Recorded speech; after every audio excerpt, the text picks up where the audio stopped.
guys, welcome back to my channel and welcome to Socialism for Dummies.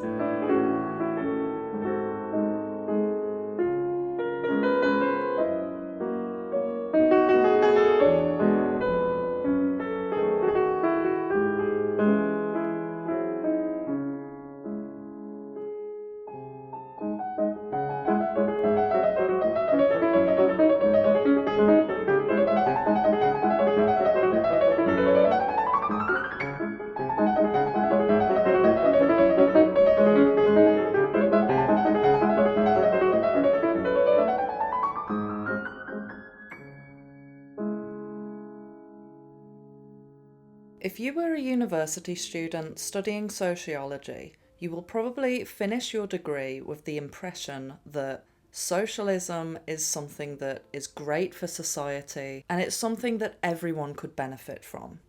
You might be one of those people that gets frustrated at the level of injustice in the world. For example, you might get frustrated that some people are able to drive around in flash cars and sail around in their yachts and live in their mansions, while other people are struggling in complete and utter poverty. Some people don't even have money to put food on the table. You might think, why is this allowed to happen? And you might think to yourself, if only things were fair, if only we could live in a society where everybody is equal, everyone has the same opportunities, the same amount of money coming in, then the world would be a happy place. Socialism gives the impression that it will solve all of these problems. But by the end of this video, you will be horrified at the actual truth of what socialism does to a society. Believe it or not, socialism is actually exactly the same as Marxism and communism. They are just packaged differently, but all three of these ideologies are exactly the same. And no matter which way you try and spin it, it has been tried and tested amongst so many different countries in history, and every single time it has led to a society that is completely broken. The citizens are living in complete and utter poverty. There is moral decay, and ultimately it leaves its citizens absolutely crawling to leave the country. But they can't. You might think to yourself, they didn't mention any of this in university. Well, here I'm going to give you the other side of things. And spoiler alert, if you're one of those people that gets really frustrated with injustice, like me, the injustices that you see in this world today become amplified tenfold when a country becomes communist or socialist. And the way that it is played out is that the state, aka the leaders, have all of the wealth, all of the opportunities, all of the freedom, and then the entire rest of the country, all of its citizens, end up with no freedom, no opportunities, and like I say, complete moral decay. There's plenty of videos out there that cover this in depth, but what I want to do in this video is explain it in a way that is so simple so that everybody can understand, because I personally think that this is vitally important information in this day and age. I suppose from a personal point of view, I just don't want history to repeat itself. There is a full list of countries that have attempted to make communism or socialism work, and I'll put them up on the screen now. For the sake of simplicity, I want to hyper-focus on Russia between the years of 1917 all the way up until 1991. Russia was communist during those years under the name of the Soviet Union, and it's probably the best example that I can give of just how horrific this situation can become. You might be wondering, looking at those dates, if communism is so bad, why did it go on for so long? And I can answer it very simply. The incentive for governments to enforce communism is very high. They prime their people with propaganda before they enforce socialism. I am going to call it socialism for the rest of this video because they are all the same thing, exactly the same thing. So the socialist ideology is pushed onto the public, and they're primed to believe that it will solve all of the country's problems. But what the people don't realise is that the more enmeshed they become with socialism, the more control they hand over to the rulers. It is actually a Trojan horse. And again, I will just spell it out to you. The reason why you've been told in university that socialism is good is because we are in one of those stages, again in history, where we are being primed. I could do a whole video about the origins of this symbol, but just know that this symbol has nothing to do with true unity. It has nothing to do with peace, and most of the political activist movements that you see today actually fuel division between people. But what's hiding beneath that is an agenda to make sure that everyone is equally oppressed. The reason why it goes on for such a long time is because once the rulers have got full control over their citizens, you are, first off, not allowed to leave the country. It becomes very, very difficult. If you speak up against your country or your rulers in any way, shape or form, you stand the risk of imprisonment or worse in history, execution. The country's citizens are told that the only thing they can speak of their country is good things.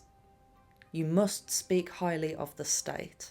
It becomes almost like an abusive relationship with the rulers, with the state. You become that enmeshed as a society into this ideology, and the people become so downtrodden that the only way to actually get out of it is to spark a revolution, an actual full-on revolt against the rulers.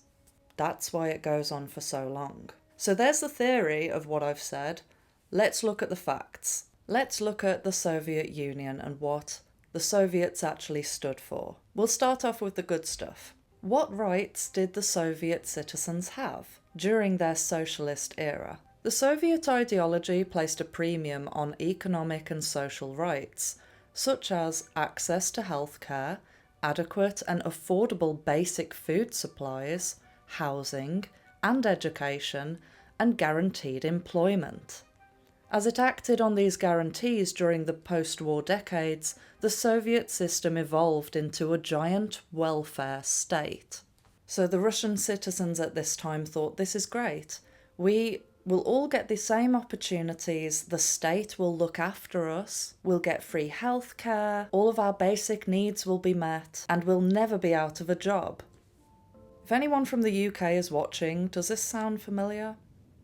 What was not allowed in the Soviet Union? Freedom of speech was suppressed and dissent was punished. Independent political activities were not tolerated, whether they involved participation in free labour unions, private corporations, independent churches, or opposition political parties.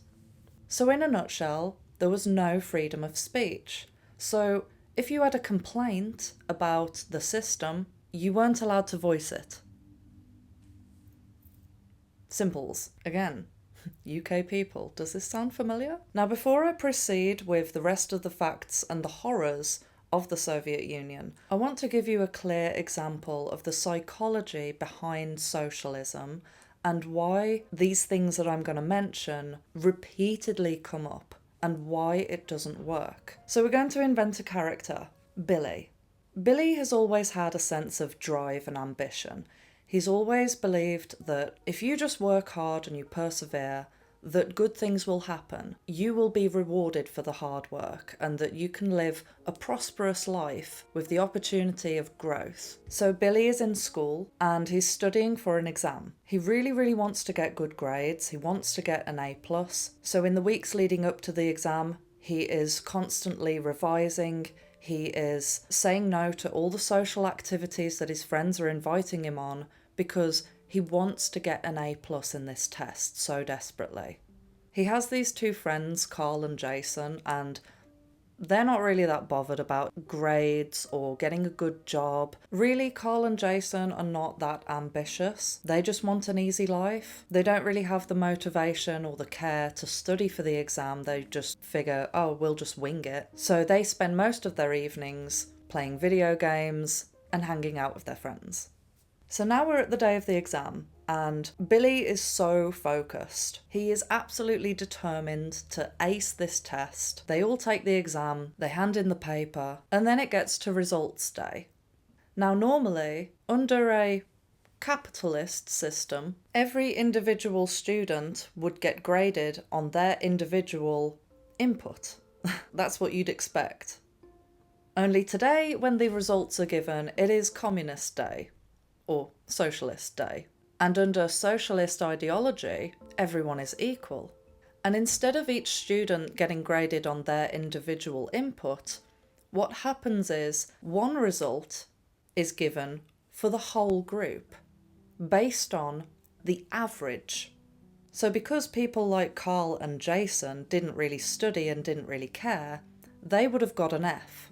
Billy would have got an A+, but because everyone is equal, the end result is that the entire class gets a C+. Now, how would you feel if you were Billy, knowing that your efforts aren't actually being recognised? Do you notice how in this situation there's some people that hugely benefit from socialist ideology, because Carl and Jason, for example, got a higher grade regardless of their efforts. But people like Billy, who are ambitious, who are potential innovators in society, are being told that no matter how hard you push, there's little to no reward or incentive. I do actually believe that an experiment like this was actually done. And the strange thing that happened was, over time, this test was done, and the average grade of the whole class started to dip lower and lower and lower. The reason why this happens is because of the lack of incentive to actually make progress, because there is no reward for progress. Everyone just starts looking at each other and thinking, what's the point? It would be like going to the gym to get the results of working out, only to find that you didn't get the results at all. You still felt just as unhealthy, but other people were losing weight from your efforts. Now, some people might get triggered by this. I personally believe that personal development and growth is absolutely essential for someone's well-being. It is part of your soul journey.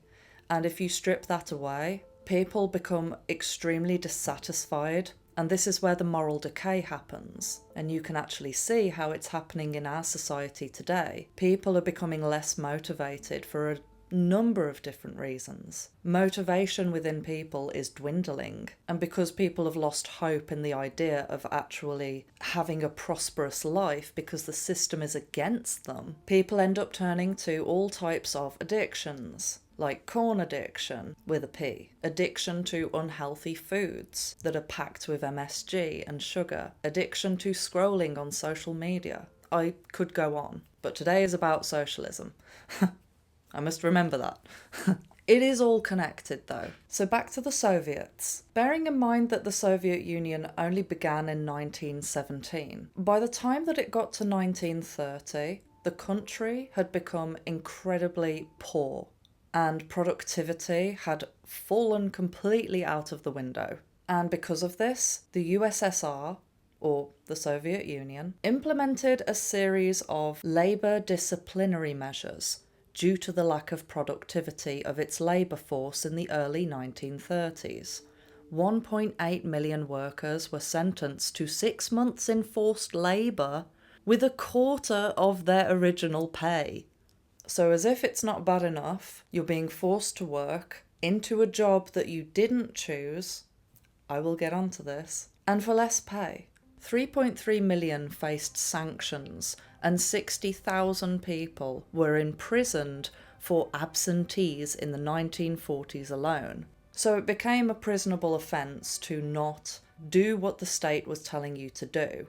In this society that we have right now, we have a certain level of freedom where we can actually pick the job that we want to do.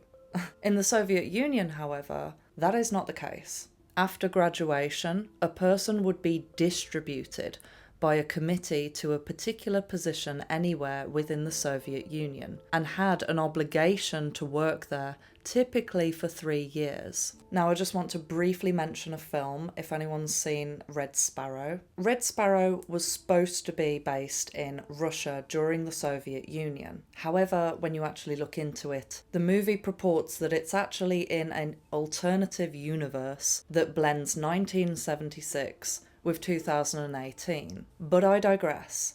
If you want to get a kind of feel for the vibe of socialism, watch Red Sparrow and you'll see what I mean. In the beginning of the film, the main character, played by Jennifer Lawrence, was a ballerina. She was placed there because she was talented. She was actually in a very lucky position. But if she didn't continue to work in that profession, all of the things that had been granted to her, aka her housing and her mother's medical care, would be taken from her. And you might be thinking, well, yeah, if you don't work, you don't get to live in a house. It's not quite like that. You don't get to choose what you do. And very early on in the film, she breaks her leg, so she can't dance anymore. And what does she end up doing? Working as a honey trap for the military. Prostitute. Don't make me say it, because I'm not allowed to say it on here. What was I saying about free speech? Anyway, also if you like the Queen's Gambit, towards the end it shows a glimpse of the Soviet Union and how oppressed its citizens were. There was this heavy emphasis on stopping anyone from escaping from the country, almost like they were imprisoned and trapped there. Because they were. So by 1965, the output of the Soviet worker was increasing, but still well below average for a developed country. Problems such as a scarcity of educated workers, saturation of unskilled workers and jobs, made obsolete by technology, that sounds familiar, and poorly trained and educated farmers brought costs up and drove production down. Oh yes. And under Soviet law, no person living in the Soviet Union may depart from the country without the permission of the Soviet government in the form of an exit visa. This regulation applies not only to Soviet citizens but to foreigners as well, including diplomatic personnel. So earlier I mentioned that the injustice under a socialist state is far worse than what you would see under capitalism. This is what I mean by this. During the Soviet Union, the Russian people were under the control of Stalin. Now Stalin, even though he claimed to be a socialist and wanted equal opportunities for everyone, he just so happened to have 7 mansions. The political class surrounding Stalin lived like absolute royalty, and I can show you plenty of video footage if you want. But this was all happening while the rest of Russia suffered extreme hardship, complete and utter poverty, oppression, and eventually starvation. It is estimated that 70 million of its citizens died from extreme poverty. 70 million. I might be a little bit wrong there because a good few of those actually were executed, so just bear that in mind. So if you've been watching this video up until this point and you've come to the conclusion that socialism is actually a terrifying concept, you might be in a place now where you're wondering, well, what do we do? When I look at what happened in the Soviet Union, I am constantly running parallels to what is happening in the UK right now. And it's not just the UK, but living in this country right now and seeing the rhetoric, there is a lot of patterns that are being repeated. I'm increasingly seeing comments on my channel from people promoting communism. And to me, that's really scary. And the thing is, the people who are believing in this ideology are not being given the full picture. And they're often people who have got a good heart, that want everyone to have equal rights and equal opportunities. But the thing is, that is the Trojan horse that socialism hides behind. Because ultimately, we all want everyone to be treated equal, treated with respect, but that's not quite what this is about. There is a massive incentive for rulers of a country to enforce socialism, because what it leads to ultimately is ultimate totalitarian control over its citizens.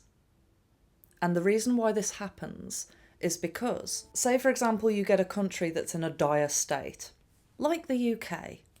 We've got an enormous mountain of problems, and more people are out of work, can't afford anything, the economy's basically collapsing completely, and people have lost hope. The solution that's presented to us is, well, let's make everything fair. We'll give you free healthcare. We'll give you public schools. We'll give you benefits. The state will give you everything that you need to survive on a basic level. And I mean basic. No prosperity here, just the bare necessities. This is what you would call public sector, right? Whereas private sector is things like private healthcare, private schools, independent businesses run by independent people. Right now what you see in the UK is you've got the public sector is feeding off the money from the private sector, and the private sector is more prosperous. If you go and get private healthcare in the UK, it's not amazing, but it's definitely better than the NHS. If you go to a private school, the difference between a private school and a state-run school, it's like you've entered into a different planet. But in the UK currently at the moment, the people who are temporarily ruling want to eliminate the private sector so that we only have the public sector. Now, if you're not able to fend for yourself, if you're not given the opportunity to build your own business, if you're not given freedom, because everything is being drip-fed to you through the rulers, they will have complete control over everything. All of your decisions. Because if you speak up against the state, they will take away your house, your food. Now, what makes this more precarious is that we are in the age of extremely advanced technology compared to these historical events. I've done previous videos about the social credit system and how certain things like digital ID are also a way of enforcing socialism or communism. And I would encourage you to watch that video because I give actual concrete tips on what to look out for, how to try and avoid this from escalating, because ultimately we are in control of this. There are thousands and millions of us, and there is only a small amount of them. It is up to us to say no. It is up to us to recognise patterns and to educate ourselves on the actual truth of what is going on, and to fight back. And I don't necessarily mean protesting in the streets or going crazy. It all comes down to consent, and it all comes down to simply standing your ground and standing up for your freedom. So I think I'm going to end it there. I think I've given you quite a bit to chew on this video, so if you have anything to add to this, definitely comment below. I hope you guys enjoyed this video. I hope that it was moderately entertaining as well as educational. Thank you so much to every single person who likes, comments, shares and subscribes. And a special thank you to those who donate to this channel. It really does help a great deal. Love you, bye!